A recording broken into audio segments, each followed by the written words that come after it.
Obviously, the last time we saw you was here at this media day and preparing for a big fight at the T-Mobile.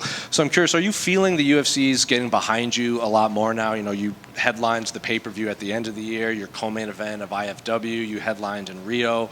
It seems like when they need these fights for these big cards, you're one of the guys that they seem to call. So are you feeling the UFC machine behind you more? I really appreciate everything UFC do it for me, for my family. I love to fight in this octagon, you know. That's always, I feel like that's a huge opportunity, you know. I fight in the best octagon ever in the world. 1,000 people watch me, millions people watch me from TV. I love it, man. I really appreciate, and that's so cool, you know. I'm fighting all my life, brother. My first fight, I have 17, and now 35, still fighting in high level. Show all the world my skills, you know. That's why I'm start to fight, you know. I want to show everybody my art, you know. That's so crazy because I'm not like a huge fan of the social media and everything, but I love to people watching me fight, you know. That's what I do. Like when I go to the octagon, that's when you see the cannibal, the Pantoja, you know. But when I'm not the octagon, I'm a regular man, regular guy. But the opportunity to go to the octagon and feel freedom, that's what I like to say. When I go to the octagon, UFC, I feel freedom. I can do whatever I want to kill my opponent, you know. That's why I go to the UFC. That's why people pay me. People pay me to see what I can do to finish my opponent. I love that situation. I don't know if you have another sport like that, you know. You need to use all your skills to beat your opponent, you know, and feel freedom to do that, you know. That's why people love UFC MMA. You know, you've been doing this for a long time. Media and fans, they like to attach a storyline to these fights, and everyone keeps pointing to, you know, your fight against him on The Ultimate Fighter. And Kai was in here, and he's like, that was 9 years ago. I didn't know how to cut weight then. I'm in a different camp now. But he did admit, you know, when we fought, you were the #1 seed. He always kind of assumed you would be fighting for the title in the future. When you fought Kai all those years ago, did you see him making it all the way to the UFC title fight? He's so good, you know. He has this crazy power in his hand, you know. He can knock out all the humans in the universe, and that's a special gift he have, you know. God give to him a special gift, give you a lot of power in his hands, you know. He have a very good takedown defense and high level fighter. I like to say I have the opportunity to fight with the best fighters of the world. I fight with a real Mexican Moreno. I fight with a Breno Rival. I fight with a guy from Australia. Now I fight with a Japanese samurai, and now I have a Maori warrior. You know, that's super cool, brother. I have this opportunity to fight with someone like so far from Brazil, you know, and I really appreciate that. And you have that in my division, you know. You have all the countries. That's the real championship world, you know. You have all the countries in my division. If you see the top 10, you don't see like a 2-3 countries of the same place, you know. You have a guy from Africa, you have a guy from Asia, you have a guy from Brazil, America do Norte. I really appreciate everything, man. Is it true you guys were messaging each other to figure this fight out? After I fight with Sakura, he sent me a message on Instagram, and he say, "I'm the next, yeah, Pantoja." And I say, "I hope so, brother." Kai Kara-France is a real good guy, you know. He's super humble. It's like, and I say to him, he look more dangerous right now because he have a family. When I fight with him the first time, he don't have family yet, he don't have kids, and right now he have a kids, he have a family. And that's making him more dangerous, you know. And I know that because I have my family to fight. I have my family to feed, you know. And that's good advice for myself, you know. I know when the octagon's locked, Kai Kara-France don't fight for just him anymore, you know. He fight for his family. And then just last one for me. What do you make of, I know you're not looking past Kai, but there's like the flyweight division is kind of on fire right now. Like Kyoji's coming back. Brandon just had the big win. Josh Van is fighting on back-to-back pay-per-views. So what do you just make of your division and what lies ahead of you after Saturday? I'm super excited with that. You know, people say, hey, you need to move on to bantamweight. No way, man. We have so entertainment fights here. Josh Van, that's crazy. I say the guy is like he grabbed the gold ticket from the Willy Wonka fabric, you know, he had the ticket, man. That's super crazy. If he passed for a rival, he's the next on the line, you know. And of course you have Kyoji, you have some good names. Manel Cap's there. I feel bad to Manel Cap. All the time he close to the belt, something happened, you know. I know he's a very good fighter. He has a lot of skills. I hope fight with him in the future because he's good. I want to fight with the best guys of the world, you know. That's why I like it. And that's it, man. Flyweight. And last year, 2024, I think it's the best year for flyweight, you know. And people start to appreciate much more that division, you know. Now you can say 10 names, 50 names from the flyweight division, you know. And that's so nice. I'm the champ of that, and I can appreciate all that. All the fights I see from my division, guys call my name, and I give the hope for everybody because I don't like to look cocky and say that, but I'm clean my division, man. I fight with everybody before they get the belt. And now everybody think he have a chance to fight, you know. Everybody have hope. Hey, maybe I'm next. Maybe I fight with the guy number top 10, Sagi. The guys bring me Asakura. Now you have Kaikara France. You know, now Josh Van coming, Kyoji Riguchi. That's super nice. Thank you. Alex, over here. You mentioned how there's more fights for you at flyweight, but it seems like a lot of fans do want to see the fight with you and Merab at some point. Have you noticed that as well from your fans, that they do want to see you move up and challenge for the bantamweight title? Maybe create a BMF for light guys, you know. I don't know, man. I have a huge respect to Merab. When O'Malley say he stopped to smoking, stopped to do a lot of crazy things to fight with Merab, man, it doesn't matter, man. Merab is a warrior, man. He passed through for everything like myself, you know, and I have a huge respect about that. I think never O'Malley can beat Merab, you know. And that's so crazy. He thinks he can make difference, and Merab make difference. He submission him, you know. But of course, I want to fight with the best fights of the world, you know. If I have opportunity to fight with Merab, of course I'm accept, you know. But it's not something I really look for, you know. I have my division. I'm super excited with that division, you know. A couple names, new names coming. Josh Van is a nice surprise to everybody, you know. He fights so good. He make a very good fight with the Bruno Bulldog. And maybe he's a next challenger for me. Yeah, and just quickly, like thinking about Merab and a potential matchup with the two of you, how do you feel like your style matches up against his, especially with your cardio? You've gone 5 rounds a number of times. Like, how fun of a matchup would that be? You know, I'm learning a lot, you know. I'm learning a lot with my losses. And then that's making me a better fighter right now, you know. And I think if Merab try to maybe take me down, I can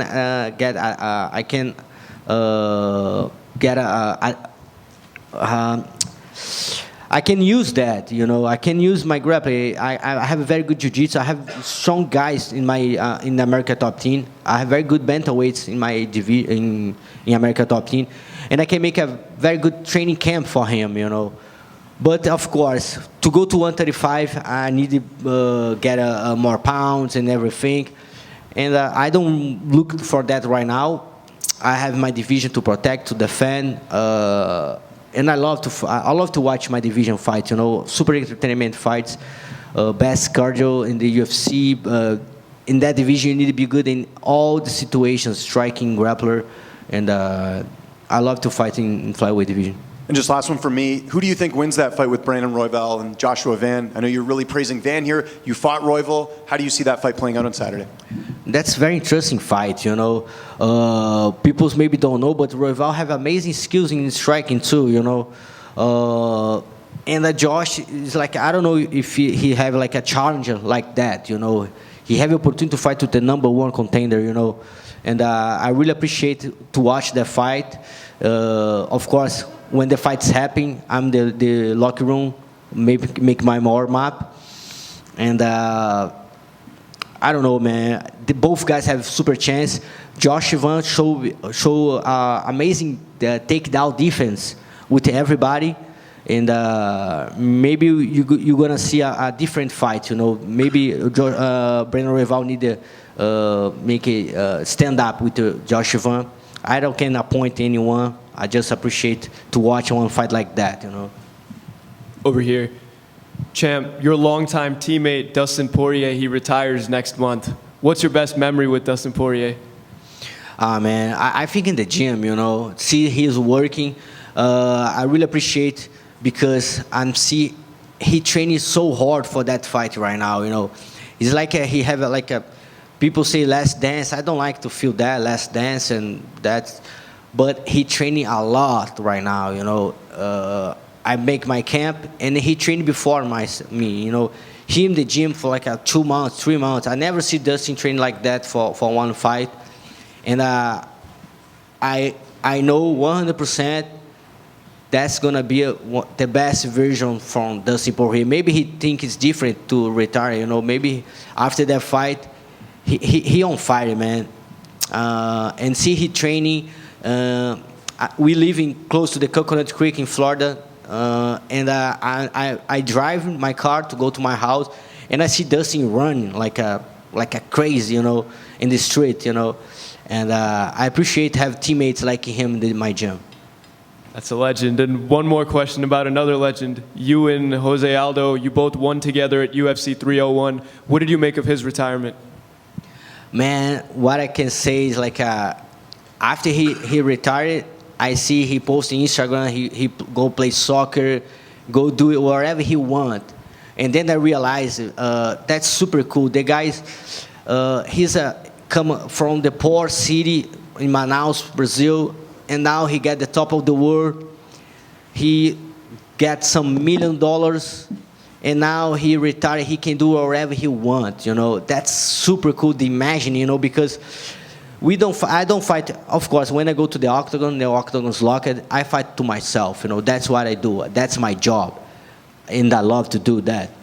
But behind that, you have so much responsibility, you know, you need to wake up every day, not just because yourself, you need to go training because you have your family, your teammates, your coaches, and everybody expect that about you, so much responsibility.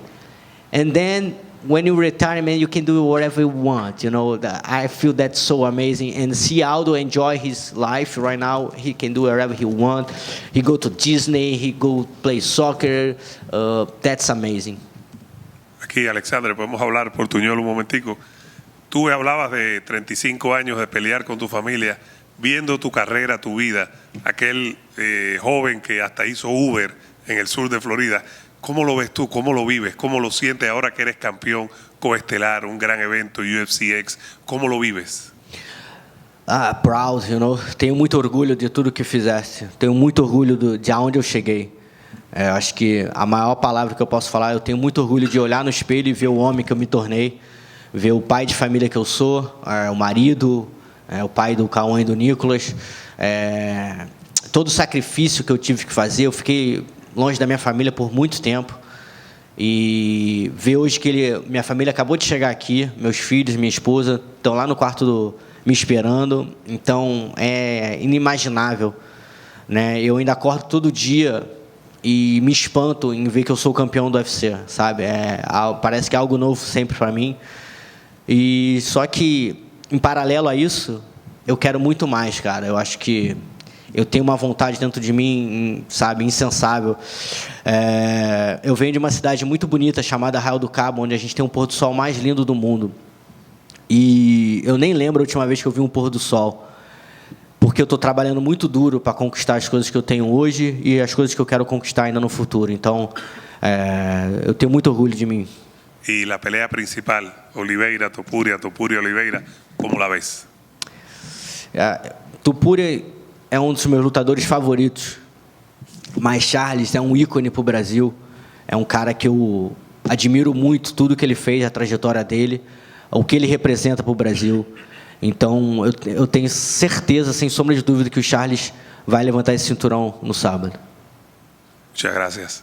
Pantoja, just here, I think you may have said it there, but how do you think Charles does against Ilia Topuria? Yeah, just say Topuria is one of my favorite fighters. I think I don't say that for a lot of people, but when I see Topuria, I think 2 years ago, I say, man, you crazy, man. Like I'm a big fan. And now see him fight with Charles.